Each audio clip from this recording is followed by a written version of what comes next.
إن الحمد لله نحمده ونستعينه ونستغفره ونعوذ بالله من شرور أنفسنا وسيئات أعمالنا من يهده الله فلا مضل له ومن يضلل فلا هادي له وأشهد أن لا إله إلا الله وحده لا شريك له وأن محمدًا عبده ورسوله يا أيها الذين آمنوا اتقوا الله حق تقاته ولا تموتن إلا وأنتم مسلمون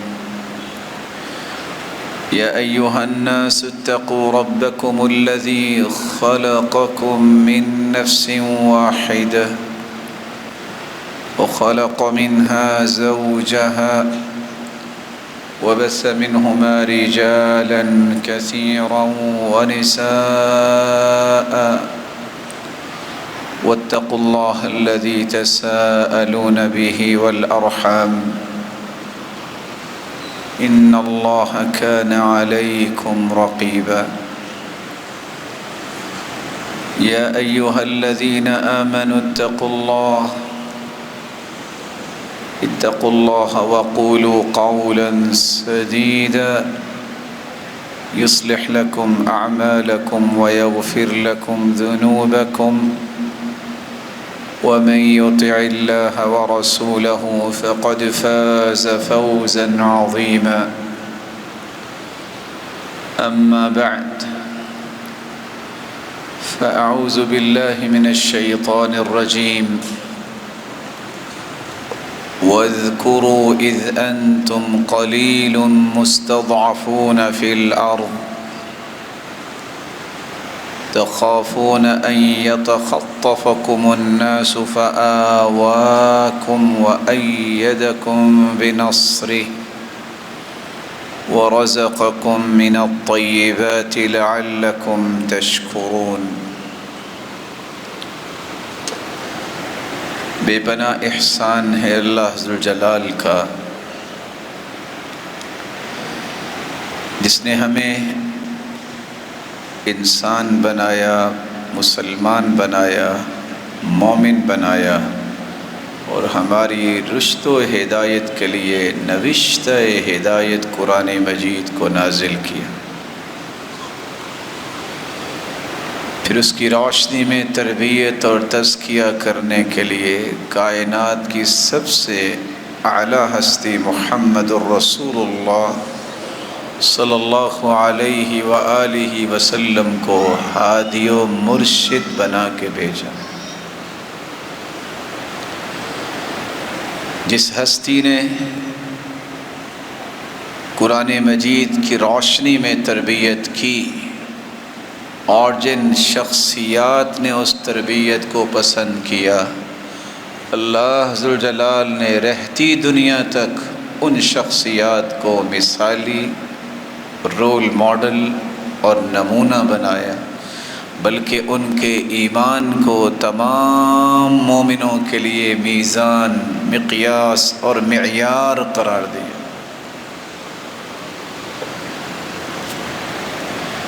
جن اصول و ضوابط کی روشنی میں تربیت کی گئی، ان میں سے ایک اصول یہ تھا جس کو قرآن نے بیان کیا ہے، وَاذْكُرُوا، یاد کرو نا ذرا، اِذْ أَنْتُمْ قَلِيلٌ مُسْتَضْعَفُونَ فِي الْأَرْضِ، تم تھوڑے بھی تھے اور زمین میں کمزور بھی تھے، تخافون ان یتخطفکم الناس، تمہیں ڈر بھی آتا تھا کہ لوگ تمہیں اچک نہ لیں، فآواکم، تمہیں اللہ ذوالجلال نے جگہ دی، وأیدکم بنصرہ، اور اپنی خصوصی مدد اور عنایت عطا کی، وَرَزَقَكُم مِّنَ الطَّيِّبَاتِ، اور پاکیزہ نعمتوں سے سرفراز کیا، اور یہ ساری نعمتیں اس لیے دی لعلکم تشکرون، تاکہ تم اللہ کے شکر گزار بندے بن جاؤ۔ حریت جس کا مطلب آزادی بھی ہے، خود مختاری بھی ہے، اور شرافت کی زندگی گزارنا بھی ہے۔ حریت کے مفہوم میں اسلام اور یورپ کی تاریخ میں فرق ہے۔ یوتھ آج یہ دھوکہ کھا جاتی ہے کہ آزادی ہونی چاہیے، آزادی ہونی چاہیے۔ اسلام نے آزادی کا مفہوم یہ پیش کیا ہے کہ ہر وہ شخص جو قرآن و سنت کے اصول و ضوابط کی روشنی میں اپنے دینی، دنیاوی واجبات اور معاملات کو بغیر کسی قدغن کے، بغیر کسی رکاوٹ کے مکمل کرے تو اسے آزاد کہتے ہیں۔ مغرب میں آزادی کا مفہوم یہ ہے کہ کسی شخص پہ کوئی پابندی نہیں، بلکہ بغیر کسی اصول اور ضابطے کے جو چاہے اعتقاد رکھے، جو چاہے نظریہ بنائے، جو چاہے نقصان کرے، حکومت کو بھی پابند کیا جاتا ہے کہ ان کو پروٹیکشن دیا جائے۔ یہ آزادی نہیں ہے، یہ غلامی ہے۔ بلکہ مغرب اس سے بھی آگے بڑھا، اس نے کہا کہ ہم نعوذ باللہ اللہ سے بھی آزاد ہیں، کیونکہ ہم تو خود فیصلے کرتے ہیں، ڈیسیژن میکر تو ہم خود ہیں، سوچ تو ہماری ہے، سکلز تو ہمارے ہیں، برین تو ہمارا ہے، ہم کسی نعوذ باللہ من ذالک اللہ کے خدا کے پابند نہیں، اور نہ ہم اسلامی تعلیمات کے پابند ہیں، ہم جو چاہیں کریں۔ یہ مغرب کا آزادی کا مفہوم ہے۔ اسلام کی آزادی یہ ہے کہ قرآن و سنت کی روشنی میں آپ اپنے دینی اور دنیاوی واجبات اور معاملات کے خود تصرف کرنے والے ہیں، کوئی رکاوٹ نہ بنے۔ قرآن مجید میں اللہ عز و جلال نے آزادی کی اہمیت کو واضح کیا ہے۔ فکر کی آزادی، ارادے اور مشیت کی آزادی۔ اللہ عز و جلال فرماتے ہیں وَقُلِ الْحَقُّ مِن رَبِّكُمْ، تمہاری آزادی کا رخ متعین کرنے کے لیے حق آ گیا ہے، جس کو قرآن کہتے ہیں۔ فَمَنْ شَاءَ فَلْيُؤْمِنْ وَمَنْ شَاءَ فَلْيَكْفُرْ، راستے بھی دونوں دکھا دیا ہے، حق کے پیچھے چلے ہوئے، دنیا میں بھی گناہوں سے، شرک سے، بدعات اور خرافات سے آزاد رہو گے، اور قیامت کے دن اور اس سے پہلے قبر میں بھی تمہیں آزادیاں ہی نصیب ہوں۔ اور اگر تم نے قرآن و سنت کے حق کو قبول نہ کیا اور پھر باطل نظریات کے پیچھے چل نکلے، تو یاد رکھنا اِنَّا أَعْتَدْنَا لِلظَّالِمِينَ نَارًا، ایسے لوگوں کے لیے ہم نے جو زیادتی کرنے والے ہیں جہنم کی آگ تیار کی۔ أَحَاطَ بِهِمْ سُرَادِقُهَا وَإِن يَسْتَغِيثُوا يُغَاثُوا بِمَاءٍ كَالْمُهْلِ، قیامت کا دن ہوگا، پانی طلب کریں گے، پیاس لگے گی، لیکن تیل کی تلچھٹ انہیں دی جائے گی۔ یشوی الوجوہ، جس کو چہرے کے قریب کرتے ہی چہرہ جھلس جائے گا۔ بئس الشراب وساءت مرتفقا، یہ کتنا برا ہے پینا، اور یہ وساءت مرتفقا، اور کتنا ہی برا ان کا نتیجہ ہے۔ آج اس وطن عزیز کی آزادی،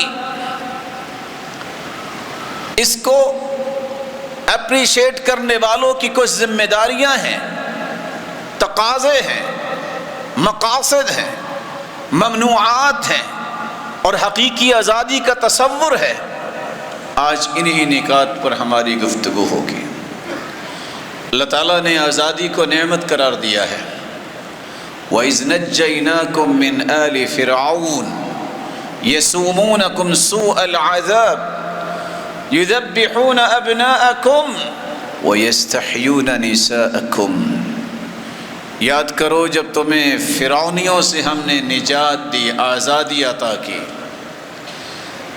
اس طرح برے عذاب سے دوچار کرتے تھے، بیٹوں کو تہے تیگ کر دیتے،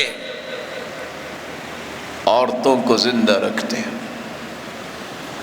اللہ ذوالجلال فرماتے ہیں پھر ہم نے کیا کیا؟ وَإِذْ فَرَقْنَا بِكُمُ الْبَحْرَ فَأَنْجَيْنَاكُمْ وَأَغْرَقْنَا آلَ فِرْعَوْنَ وَأَنْتُمْ تَنْظُرُونَ۔ اس مصیبت سے آزادی دلائی۔ یہاں سائنس سے تعلق رکھنے والے بڑے بڑے برین بیٹھے ہوں گے، اور اگر اس کی رو میں بیٹھ چکے ہیں تو سنیں، ٹیکنالوجی کا وہ کون سا زاویہ ہے، کون سی انٹلیکچول اویئرنس ہے کہ نبی کو کہا جائے فَاضْرِبْ بِعَصَاكَ الْبَحْرَ، ایک مرتبہ سمندر میں اپنی لاٹھی مار کے دیکھیے، لاٹھی ایک مرتبہ ماری ہے، رستے 12 بنے ہیں۔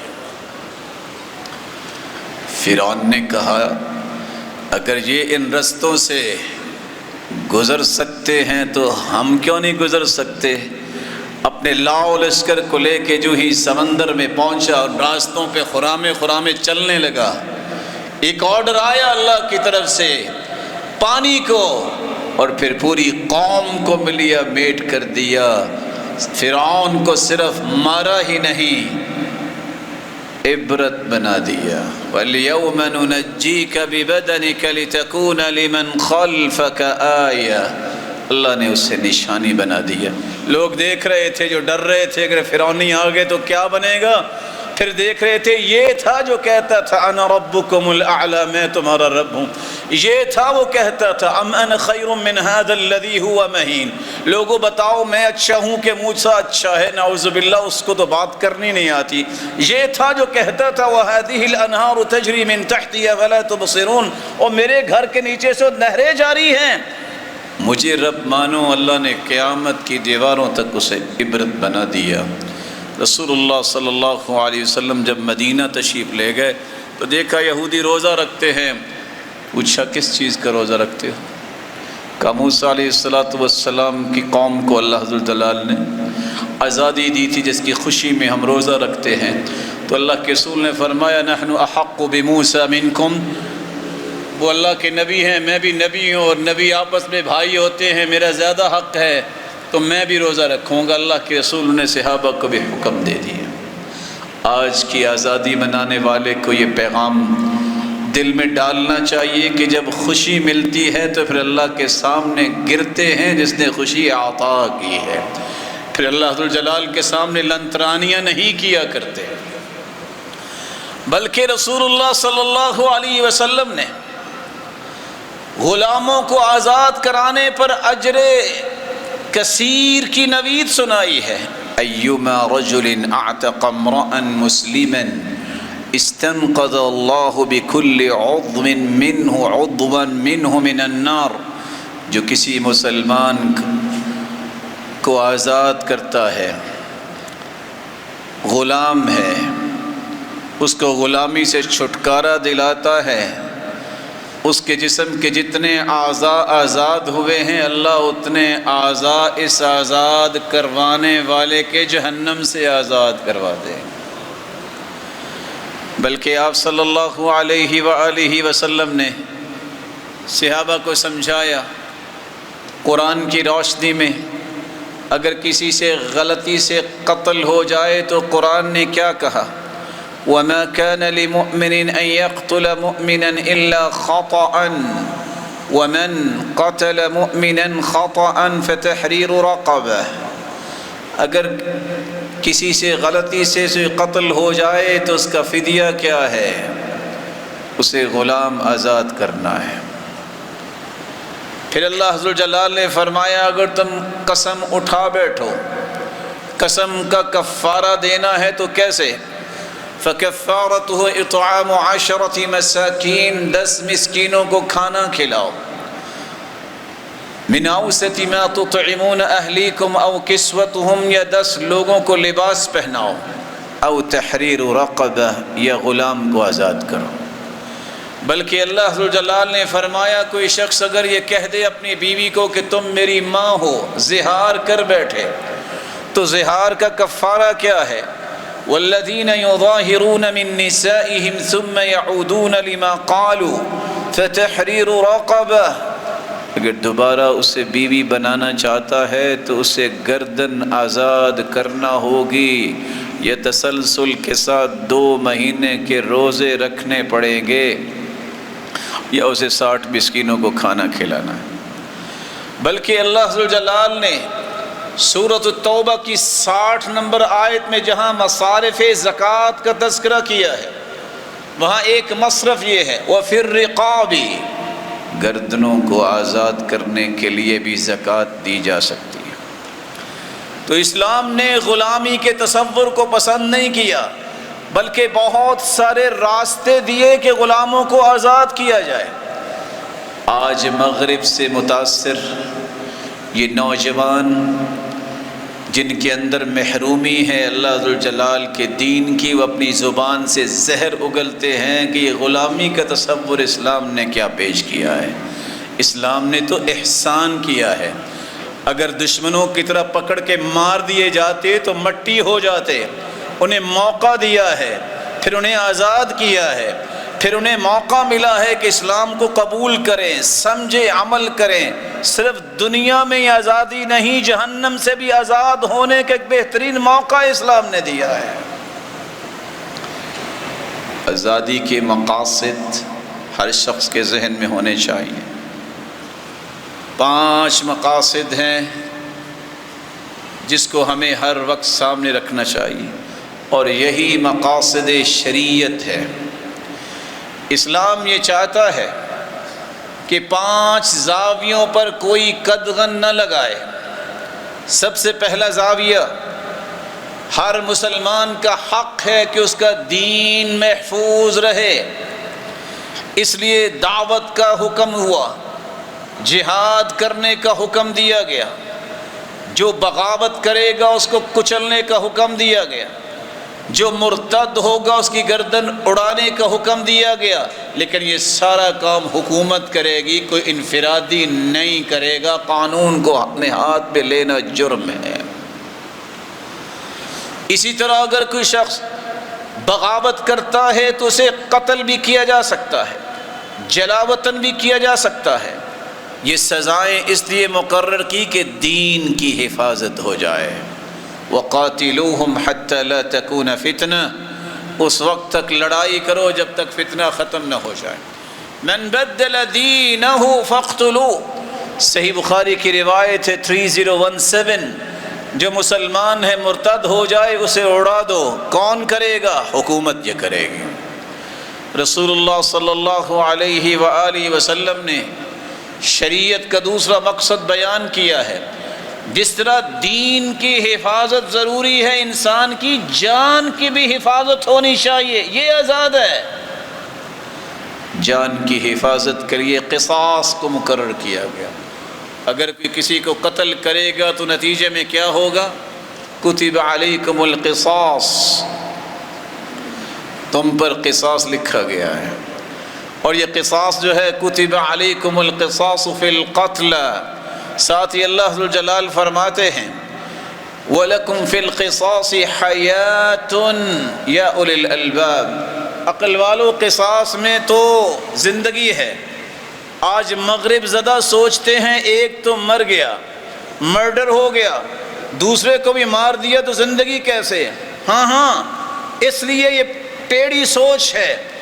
اللہ ذو الجلال نے عقل دی ہے سوچنے کے لیے۔ عقل کی 3 قسمیں ہیں۔ عقل سلیم، سلامتی والی عقل جو خالص کتاب و سنت کی روشنی میں سفر کرتی ہے۔ ایک ہے عقل سقیم، بیمار عقل جو اپنی منمانی بھی ساتھ شامل کرتی ہے۔ ایک ہے عقل میت جو صرف کتاب و سنت کی مخالفت ہی سوچتی ہے۔ اس لیے قصاص میں زندگی ہے۔ ایک شخص نے قتل کیا، اس کے نتیجے میں اسے قتل کیا گیا، بقیہ لوگ آئندہ قتل کے لیے ہمت نہیں کریں۔ جب 1 سے 10 قتل ہو جائیں اور اندھے قتل ہوں اور 3 نسلیں گزر جائیں اور فیصلہ نہ ہو، بندے دنیا سے چلے جائیں، بعد میں فیصلہ ہو کہ اس کو پھانسی دی جائے گی اور پھر کبھی فیصلہ ہو کہ یہ بری ہے، تو وہاں کیسے انصاف قائم ہوگا؟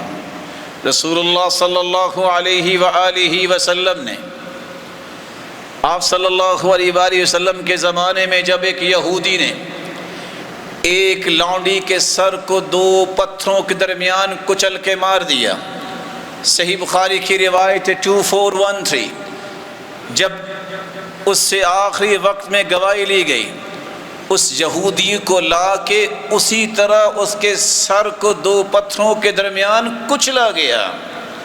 بلکہ عمر بن خطاب رضی اللہ تعالی عنہ نے، موطا امام مالک کی روایت ہے 3246، جب ان کو پتہ چلا کہ 5 یا 7 لوگوں نے ایک آدمی کو قتل کیا ہے، تو سیدنا عمر نے سب کو قتل کیا، بلکہ فرمایا اگر صنعاء کے تمام لوگ بھی اس قتل پر متفق ہوتے تو میں صنعاء کے سارے لوگوں کو قصاص میں قتل کر دیتا۔ آج مسلمانوں کو یہ سمجھ نہیں آتی۔ رسول اللہ صلی اللہ علیہ وسلم نے ایک مومن کی عزت کی بات کرتے فرمایا لو ان اہل السماوات والارضین اشترکوا فی دم مؤمن لأکبہم اللہ فی النار، اگر 7 آسمانوں کے نورانی فرشتے، 7 زمینوں کی مخلوقات، 14 کے 14 طبق ایک مومن کے قتل میں شریک ہو جائیں تو قیامت کے دن 14 کے 14 طبق اللہ جلال جہنم میں ڈال دے گا۔ اس لیے تو اللہ کے رسول نے بیت اللہ کا طواف کرتے ہوئے فرمایا تھا ما اطیبک وما اطیب ریحک، بیت اللہ تیری فضائیں کتنی اچھی ہیں، تیری ہوائیں کیا ہی معطر ہیں، لحرمت المؤمن اعظم عند اللہ حرمت منک، بیت اللہ تیری ایک حرمت ہے، تجھ سے زیادہ مومن کی حرمت ہے۔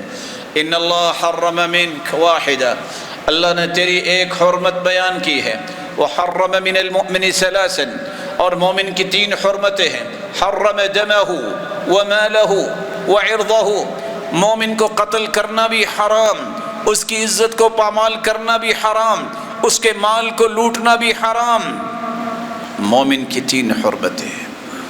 مقاصد شریعت میں تیسرا مقصد، جس طرح انسان کے ایمان اور جان کی حفاظت ہے، اسی طرح اس کی عزت اور نسب کی حفاظت بھی ضروری ہے۔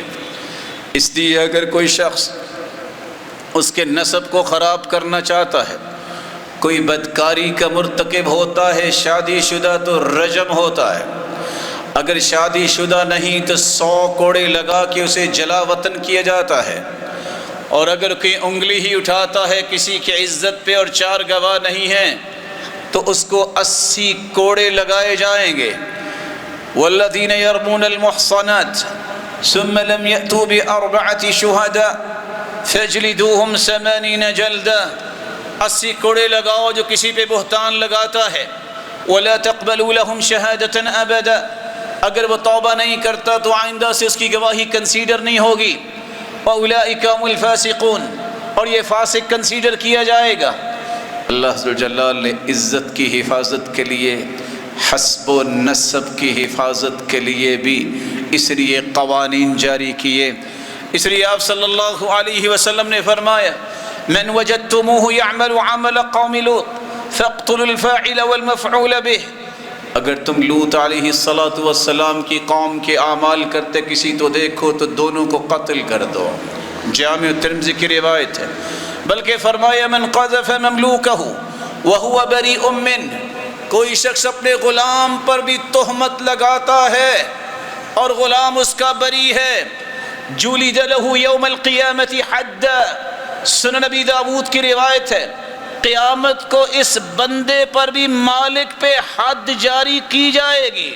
مت سمجھے کہ غلام ہے جو مرضی کہہ دوں.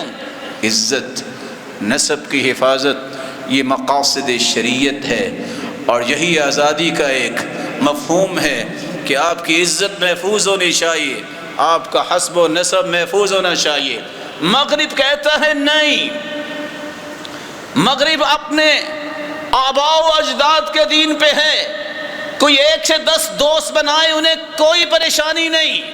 مسلمان کی پریشانی یہ ہے، مسلمان کہتا ہے کسی کے گھر میں بغیر اجازت کے جھانکنے والے کی آنکھ نکال دی جائے کوئی گناہ نہیں. مسلمان سے بڑھ کے کوئی غیرت مند نہیں. یہ غیرت کا فقدان مغرب کے رویوں اور ان کے مفاہیم میں ہے، جس کے پیچھے آج یوتھ چلتی ہے. اللہ انہیں ہدایت نصیب فرمائے. شریعت کا چوتھا مقصد ہے عقل کی حفاظت. ایک شخص کا دین محفوظ ہے، اس کی جان محفوظ ہے، اس کی عزت اور حسب و نسب محفوظ ہے.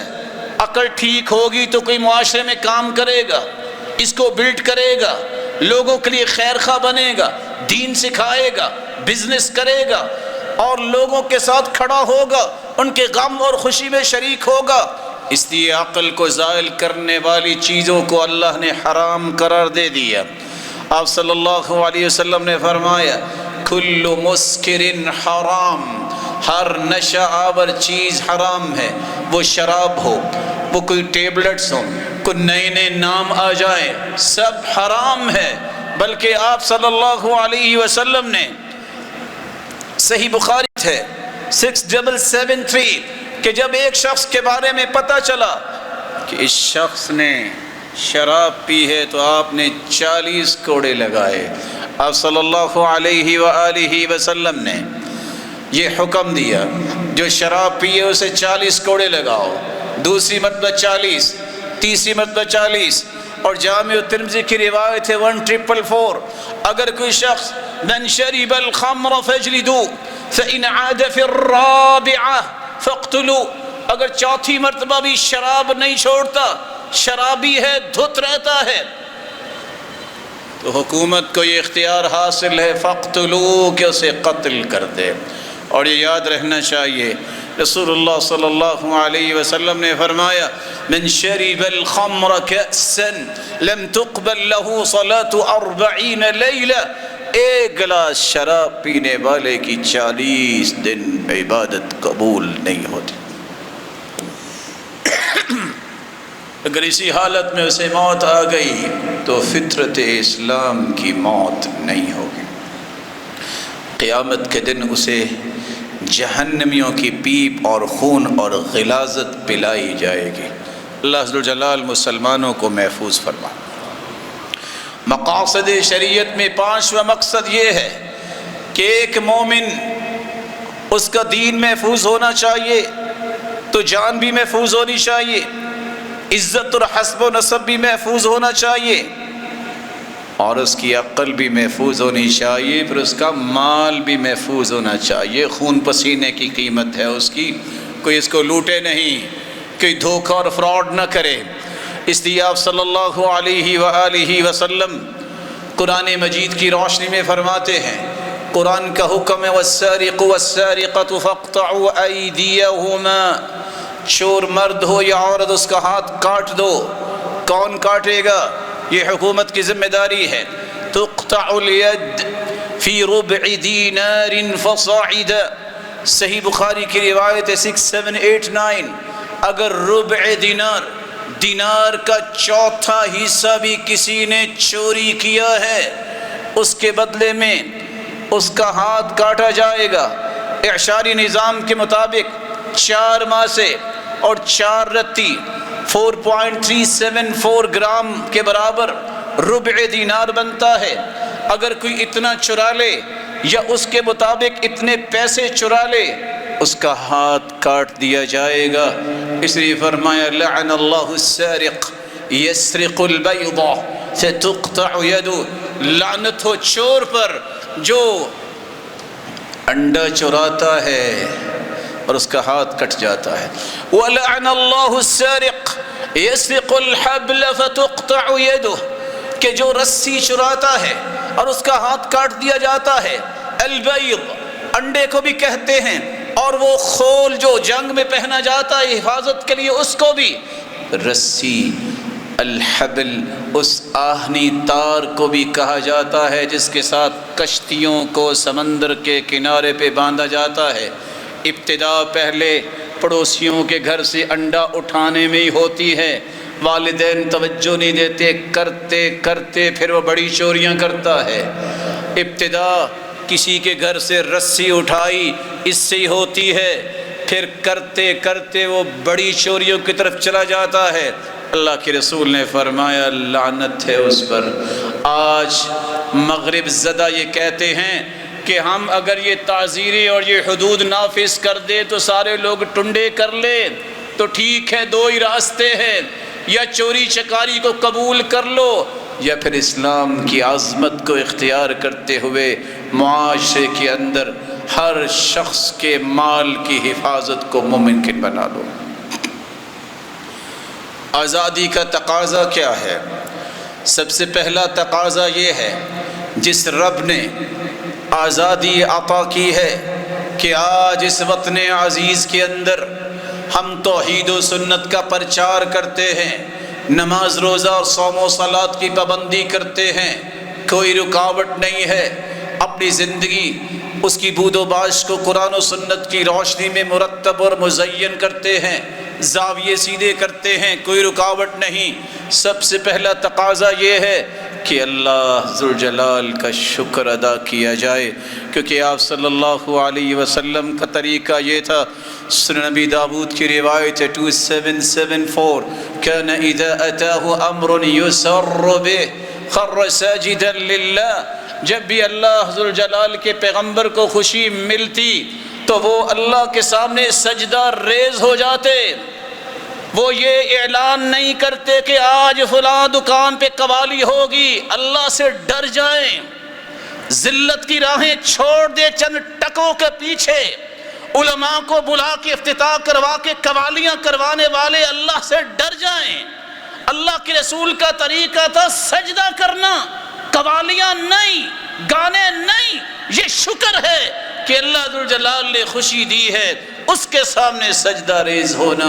اللہ کے رسول صلی اللہ علیہ وسلم رات کو تہجد پڑھ دے حتی تورمت قدمہ، اللہ کے رسول کے پاؤں میں سوزش آ جاتی، سویلنگ آتی۔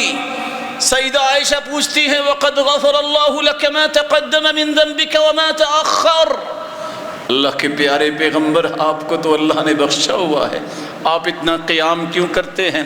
آپ نے فرمایا افلا احب ان اکون عبدا شکورا، اللہ نے مجھے جب کائنات میں افضل بنایا ہے تو میرا شکر بھی تو سب سے افضل ہی ہونا چاہیے۔ رسول اللہ صلی اللہ علیہ وسلم پر قرآن نازل ہوتا ہے اور یہ دو آیتیں کاش کوئی سمجھ لے، چند ٹکوں پہ بکنے والا سمجھ لے، لَإِن شَكَرْتُمْ لَأَزِيدَنَّكُمْ، شکر کرو گے اور ملے گا، وَلَإِن كَفَرْتُمْ إِنَّ عَذَابِي لَشَدِيدٌ، اگر ناشکری کرو گے تو پھر اللہ کا عذاب بڑا سخت ہے۔ اور دوسری جگہ فرمایا مَا يَفْعَلُ اللَّهُ بِعَذَابِكُمْ إِن شَكَرْتُمْ وَآمَنْتُمْ، اگر تم ایمان لے آؤ اور شکر گزاری کرو تو اللہ نے تمہیں عذاب دے کے کیا لینا ہے، تم شکر کرو تو عذاب سے بچ سکتے ہو۔ عبداللہ ابن عمر بن عاص فرماتے ہیں کسی نے جنت میں گھر بنانا ہے تو 4 کام کر لے، من کان عصمت امرہ لا الہ الا اللہ، کلمہ لا الہ الا اللہ کا ورد بھی کرے اور توحید پہ آنچ نہ آنے دے۔ وَإِذَا أَصَابَتْهُ مُصِيبَةٌ قَالَ إِنَّا لِلَّهِ وَإِنَّا إِلَيْهِ رَاجِعُونَ، جب بھی کوئی مصیبت آئے تو فوراً کہہ دے اِنَّا لِلَّهِ وَإِنَّا إِلَيْهِ رَاجِعُونَ۔ وَإِذَا أُعْطِيَ شَيْئًا قَالَ الْحَمْدُ لِلَّهِ، جب اسے کوئی نعمت ملے تو فوراً کہے الحمد للہ۔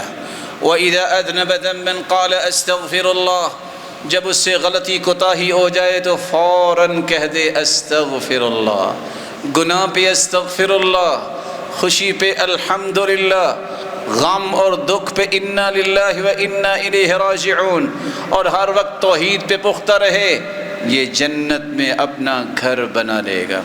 رسول اللہ صلی اللہ علیہ وآلہ وسلم نے دوسرا تقاضا آزادی کا یہ بیان کیا ہے کہ عبادات کا اہتمام کیا جائے۔ وَأَوْحَيْنَا إِلَى مُوسَى وَأَخِيهِ أَن تَبَوَّآ لِقَوْمِكُمَا بِمِصْرَ بُيُوتًا وَاجْعَلُوا بُيُوتَكُمْ قِبْلَةً وَأَقِيمُوا الصَّلَاةَ۔ اے موسیٰ اور ہارون، تمہیں اللہ ذوالجلال نے یہ نعمتوں سے نوازا ہے، اس کا شکر کیسے ادا ہوگا؟ اقیم الصلاۃ، نماز کی پابندی کرو۔ وبشر المؤمنین، عبادت میں لگے رہو گے، خوشخبری بھی سنا دو، اللہ اور بشارتیں دے گا۔ اللہ کے رسول صلی اللہ علیہ وآلہ وسلم جب فتح مکہ ہوا، آج فتح پہ کیا کچھ نہیں ہوتا، اللہ کے رسول کا طریقہ کیا تھا؟ صحیح بخاری کی روایت 357، ادھر فتح مکہ ہوا، ادھر اللہ کے رسول ام ہانی رضی اللہ تعالی عنہ بیان کرتی ہیں کہ 8 رکعتیں آپ نے چاش کے وقت پڑھی، اور جب میں گئی تو آپ غسل کر رہے تھے۔ یہ ہے خوشی کا تقاضا، یہ ہے آزادی کا تقاضا کہ آپ اپنی عبادات کا اہتمام کریں۔ تیسرا تقاضا یہ ہے روزہ رکھنا، جیسا کہ مدینہ تشریف لائے اللہ کے رسول صلی اللہ علیہ وسلم تو آپ نے عاشورہ کا روزہ رکھا، شکر کرتے ہوئے کہ موسیٰ علیہ السلام ان کو اللہ نے آزادی دی، ان کی قوم کو، تو میرے بھائی ہیں، ہم بھی یہ روزہ رکھیں گے، تو آپ روزہ رکھیں۔ چوتھا ایک زاویہ یہ ہے ظلم و زیادتی اور سرکشی سے اجتناب کرے۔ آزادی کا یہ تقاضا نہیں ہے کہ ظلم کرو، بلکہ آزادی کا تقاضا یہ ہے کہ ظلم کو مٹاؤ، پرسکون رہنا سیکھو، تصادم اور اختلافات سے بچو، اپنے معاشرے کو امن کا گہوارہ بناؤ۔ اس لیے قرآن کہتا ہے کُلُوا مِن طَیِّبَاتِ مَا رَزَقْنَاکُمْ وَلَا تَطْغَوْا فِیہ، جو اللہ نے دیا ہے اب امن سے بیٹھو اور کھاؤ اور اللہ کی عبادت کرو۔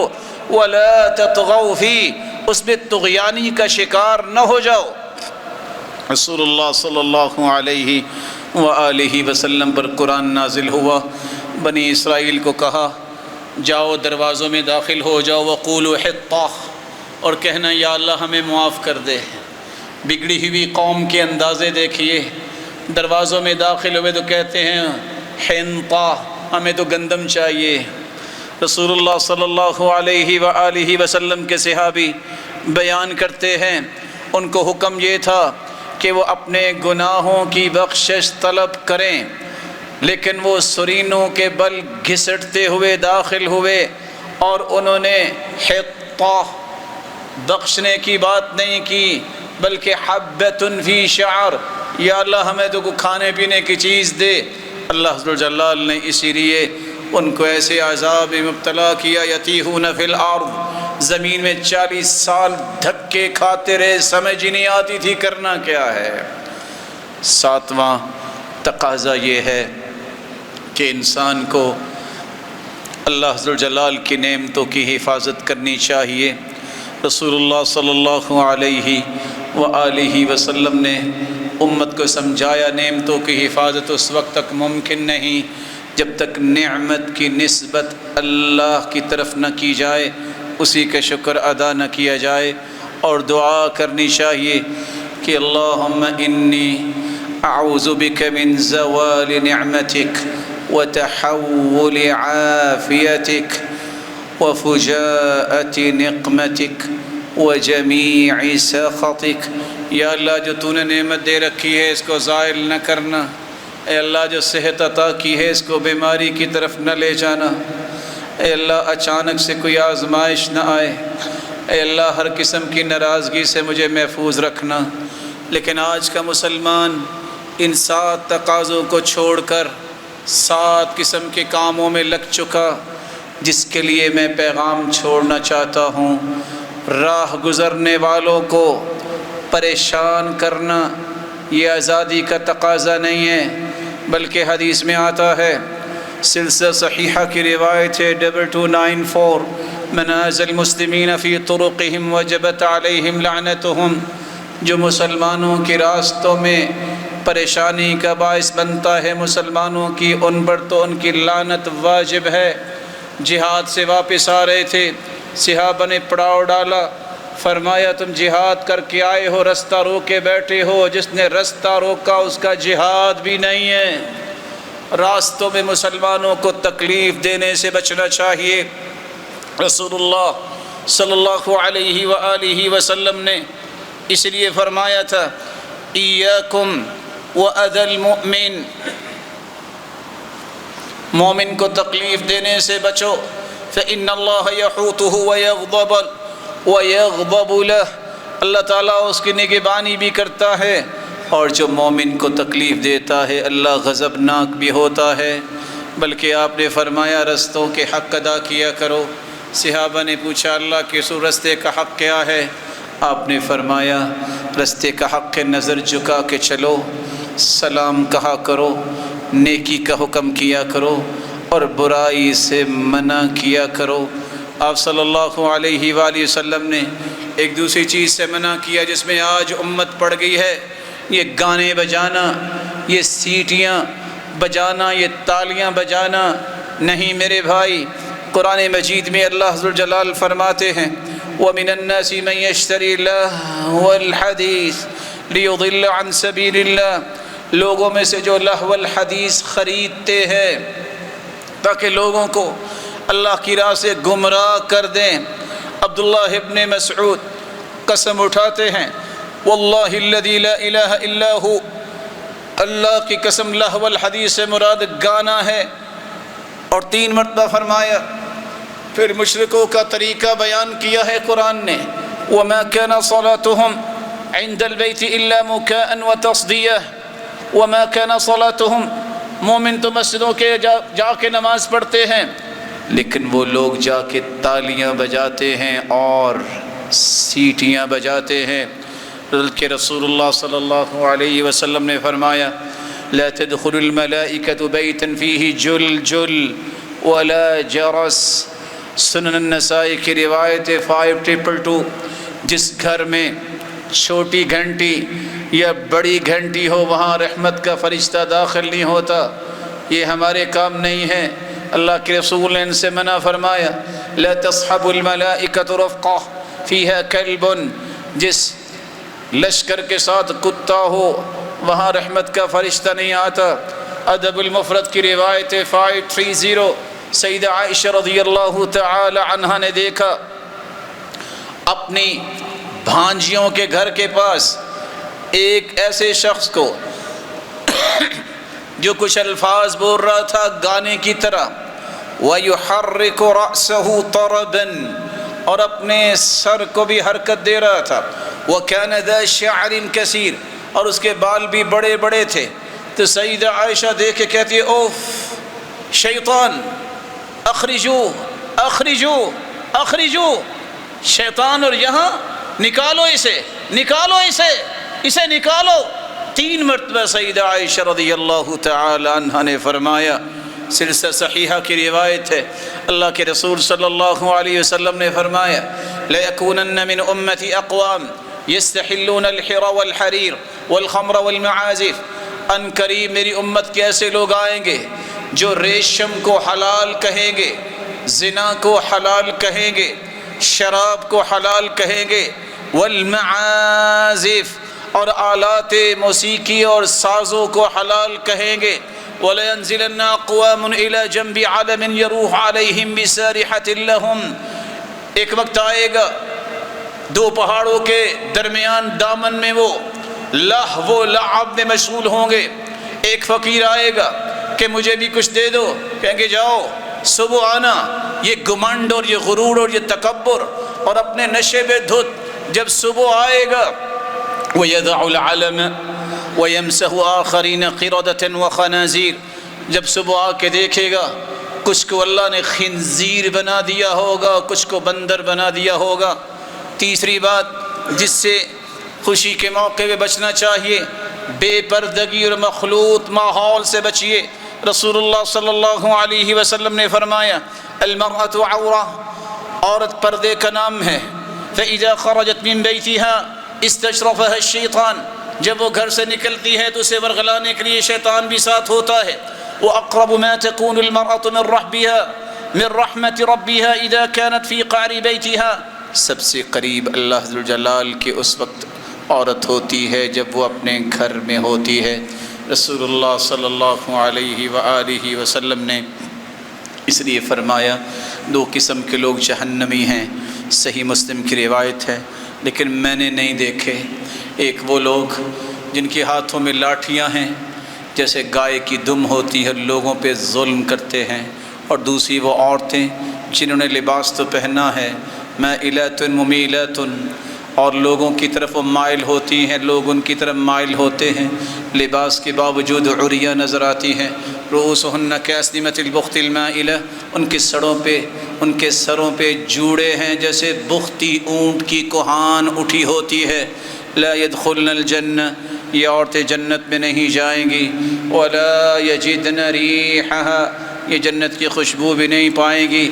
فإن ريحها ليوجد من مسيرة كذا وكذا، جبکہ جنت کی خوشبو تو بہت دور سے مسلمانوں کو نصیب ہو جائے گی۔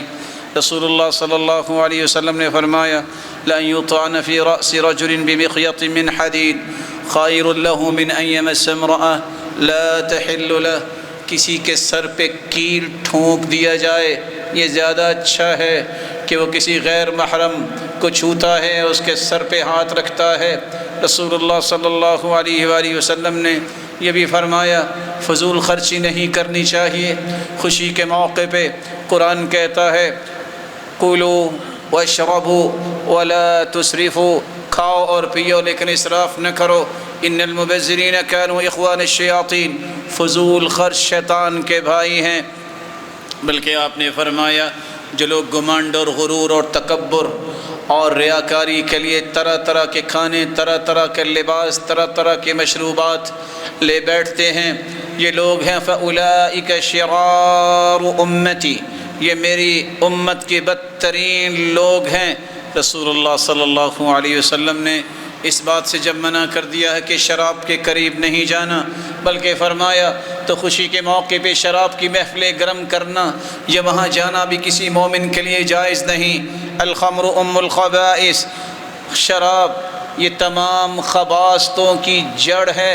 بلکہ آپ صلی اللہ علیہ وسلم نے فرمایا جو شخص شراب پیتا ہے یا بدکاری کرتا ہے اس کا ایمان اس سے الگ ہو جاتا ہے، جس طرح قمیض انسان اتار کے رکھ دیتا ہے۔ رسول اللہ صلی اللہ علیہ وسلم نے صحابی بیان کرتے ہیں شارب الخمر کعابد وثن، جو شراب میں دھت رہتا ہے وہ تو ایسا ہے جیسے اس نے بت کی پوجا کی۔ وشارب الخمر کعابد اللات والعزى، صحیح الجامع کی روایت 370 کہ جو شراب میں دھت رہتا ہے وہ سمجھ لے اس نے لات اور عزیٰ کی عبادت کی ہے۔ بلکہ رسول اللہ صلی اللہ علیہ وآلہ وسلم کے صحابی نے بڑی عجیب بات بیان کر دی۔ وہ کہا کرتے تھے اگر کوئی شرابی مر جائے، توبہ نہ کی ہو، اس کو دفنا دو، اس کو دفنا کے مجھے آ کے سولی پہ لٹکا دو، پھر دوبارہ اس کی قبر کھولو، اگر تو اس کا چہرہ قبلے سے چینج نہ ہوا تو مجھے پھانسی دے دینا، اگر مار مار کے فرشتوں نے اس کا چہرہ بدل دیا ہوا تو مجھے اتار لینا۔ مسلمانوں کو خوشی کے موقع پہ اس طرح کی باتوں سے بچنا چاہیے۔ گالی گلوچ، فحش گوئی، لعن طعن اور مذاق اڑانا، اس سے شریعت نے منع کیا ہے۔ اس لیے خوشی کے موقع پہ، آزادی کے موقع پہ یہ بات یاد رہنی چاہیے ان الفحش والتفاحش لیس من الاسلام فی شیء، فحش گوئی اور فحاشی کے رویے ان کا اسلام سے تعلق نہیں ہے۔ گالی دینا، سباب المسلم کالمشرف علی الہلاکہ، یہ تو ہلاکت کے کنارے پہ ہے، کسی وقت بھی گر سکتا ہے۔ جب دو آپس میں گالیاں دینے لگ جائیں تو آپ نے فرمایا شیطانان یتہاتران ویتکاذبان، یہ دو شیطانی ہیں جو جھوٹ بول رہے ہیں، ایک دوسرے پہ الزام لگا رہے ہیں۔ آپ نے فرمایا وَأَهْلُ النَّارِ خَمْسَةٌ، 5 قسم کے لوگ جہنمی ہیں۔ والشنظیر، ان 5 قسم کے لوگوں میں بد زبان اور فحش گوئی کرنے والا بھی۔ صحیح مسلم کی روایت ہے۔ اللہ ذوالجلال ہمیں ان رویوں سے محفوظ فرمائے اور آزادی کے جو صحیح تقاضے ہیں ان کو پورا کرنے کی توفیق عطا فرمائے۔ وآخر دعوانا الحمدللہ۔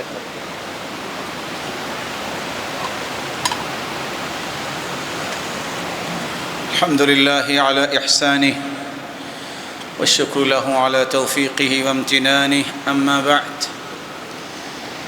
آزادی ایک بہت بڑی نعمت ہے۔ ایک وہ آزادی ہے جو اللہ ذوالجلال مومنوں کو دنیا میں عطا کرتے ہیں۔ وہ اپنے ایمان کو بڑھانے کے لیے اللہ کی عبادت کو، اللہ ذوالجلال کے اوامر کو پورا کرتے ہیں اور نواہی سے بچتے ہیں۔ لیکن اصل آزادی اور حقیقی آزادی جس کے بعد کوئی بھی انسان کو پریشانی نہیں ہوگی، وہ جنت کی آزادی ہے قیامت کے دن۔ اس لیے رسول اللہ صلی اللہ علیہ وسلم نے فرمایا کہ آزادی یہ اس کو نصیب ہوگی۔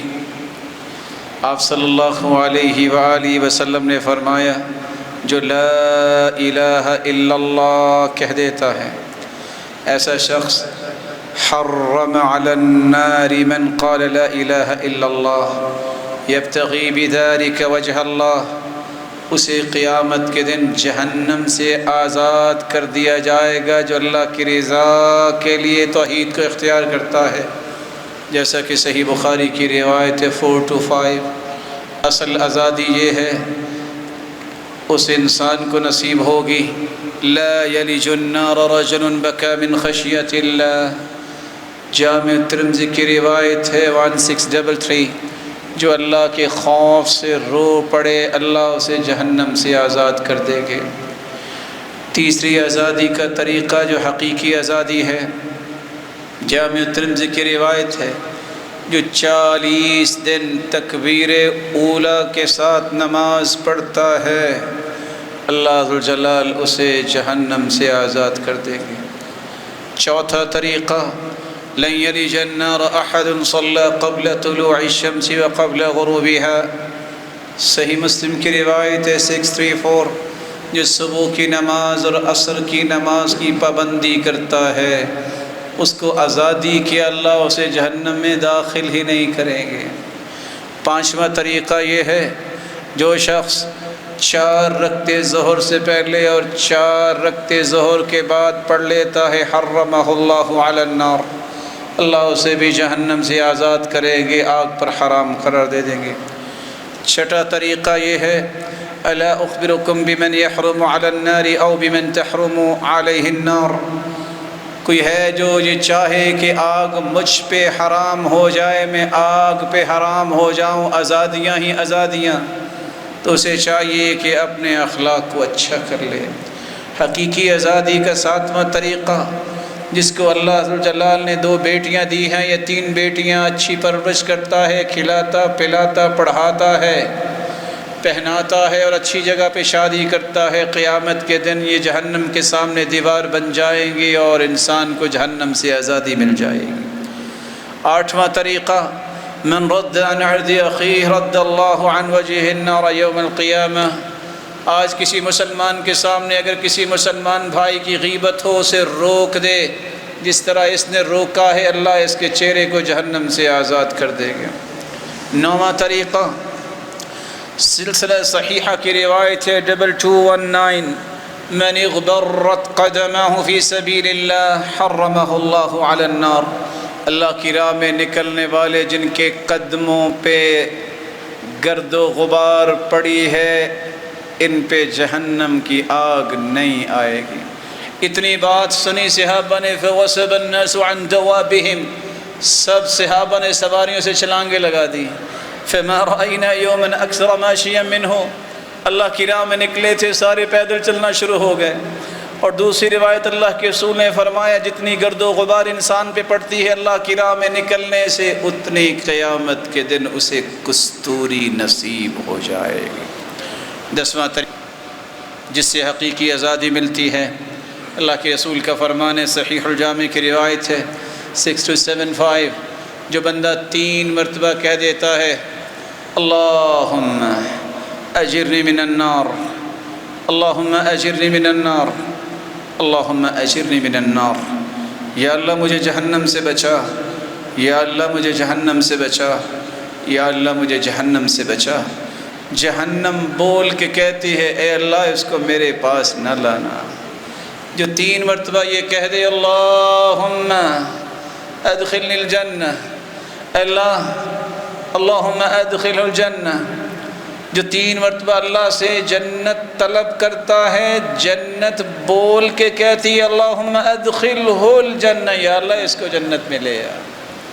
اللہ ذوالجلال سے دعا ہے حقیقی آزادی کی تلاش کرنے والے بنے۔ یہ وطن عزیز بہت بڑی نعمت ہے، یہ اسلام کے لیے ایک نظریے کے لیے حاصل کیا گیا۔ ہمیں شاید اس لیے احساس نہیں ہے، وہ تاریخ پڑھیے ہمارے بڑوں نے کس طرح قربانیاں دی۔ وہ صرف وہ نظریہ تھا کہ خالص قرآن و سنت کی روشنی میں مسلمان اپنے دین کی حفاظت اور اپنی زندگی کو انجوائے کر سکے، جس طرح سلف صالحین اور صحابہ نے کیا۔ آج اس وطن عزیز میں ہر قسم کے شرک، بدعت، خرافات اور خزعبلات اور کہانیاں اور قصص اس سے پاک کرنا چاہیے۔ وہ معقر ادارے جو اس وطن عزیز کے محافظ ہیں ان کے ساتھ کھڑا ہونا چاہیے۔ کبھی بھی اس وطن عزیز میں کسی قسم کے تصادم اور لڑائی اور بلوہ کرنے والوں کا ساتھ نہیں دینا چاہیے۔ اپریشیٹ کرے ان لوگوں کو جو اس وطن کی جغرافیائی حدود کے محافظ ہیں اور نظریاتی حدود کے محافظ ہیں۔ نظریاتی حدود کے محافظ آپ کو علماء ملیں گے، اور جغرافیائی حدود کے محافظ وہ لوگ جنہوں نے آج دنیا کو دکھایا ہے کہ مسلمان کیا ہوتا ہے۔ بڑی بڑی حکومتیں اپنے منہ میں انگلیاں لے کے بیٹھی ہیں کہ پاکستان کی پاور کیا ہے۔ یہ اس اسلام اور نظریے کی پاور ہے جس نے یہ سلوگن دنیا کے سامنے پیش کیا، بنیان مرصوص، یہ ایسی چونا گچ کی ہوئی دیوار ہے جس میں کوئی بھی مجوسی اور اس کی ذریت دراڑ نہیں پیدا کر سکتی۔ دائیں بائیں ضرور دیکھیے گا، یہ تو سمجھ آتی ہے کہ پاکستان اور پھر سعودیہ اور ترکیہ کے اس اکٹھ اور جوڑ پہ چیخے اسرائیل کی نکلے تو سمجھ آتی ہے، اس بدماش کی تو سمجھ آئی، امریکہ کی چیخیں نکلے تو سمجھ آتی ہے، کیونکہ یہودی مسلمانوں کا روئے زمین پہ سب سے بڑا دشمن ہے۔ ذرا غور کیجئے یہ چیخیں کہاں کہاں سے نکل رہی ہیں، سبب کیا ہے، وجہ کیا ہے؟ اس لیے ایک ہی سکے کے 2 رخ ہیں جو آج تک عوام کو سمجھ نہیں آئے۔ آج وہ لوگ جو چند ٹکوں کی خاطر بازاروں میں نکل کر وطن عزیز کے امن کو تہوالہ کرنے کے لیے فوج کے خلاف، اداروں کے خلاف، سعودی اور حرمین کے خلاف زبان درازی کرتے ہیں، اصل میں یہی وہ گماشتے ہیں جو امریکہ کے ٹکڑوں پہ پلنے والے اور اسلام کی مخالفت پہ زندگیاں لگانے والے ہیں۔ کوئی روئے زمین پہ مسلمان نہیں جس کو یہ خوشی نہ ہوئی ہو کہ آج مسلمانوں نے اکٹھ کیا ہے۔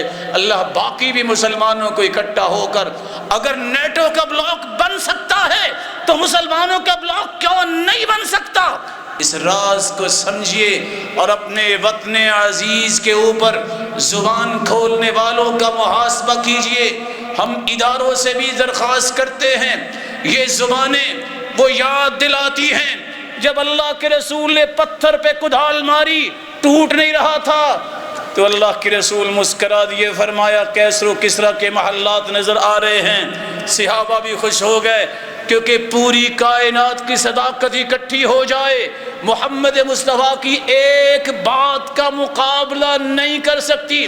منافق بھی تھے جو یہ کہتے نظر آئے، احدنا لا يأمن ان يذهب لقضاء حاجته وهو يعدنا كنوز كسرى وقيصر، دیکھو کوئی ڈرتا ہوا قضائے حاجت کے لیے باہر نہیں جا رہا، اور یہ کیسر و کسریٰ کے فتح ہونے کی بشارتیں مل رہی ہیں۔ ہاں منافق ایسے ہی سوچتا ہے، مومن اللہ پہ توکل بھی کرتا ہے اور پھر اسباب کو بھی مہیا کرتا ہے۔ اللہ اس وطن عزیز میں مسلمانوں کی حفاظت فرما، ان کے دین اور نظریات کی حفاظت فرما، اور اس وطن عزیز کے ہر دشمن کا منہ موڑ دے اور اسے عبرت بنا دے۔ وآخر دعوانا الحمدللہ۔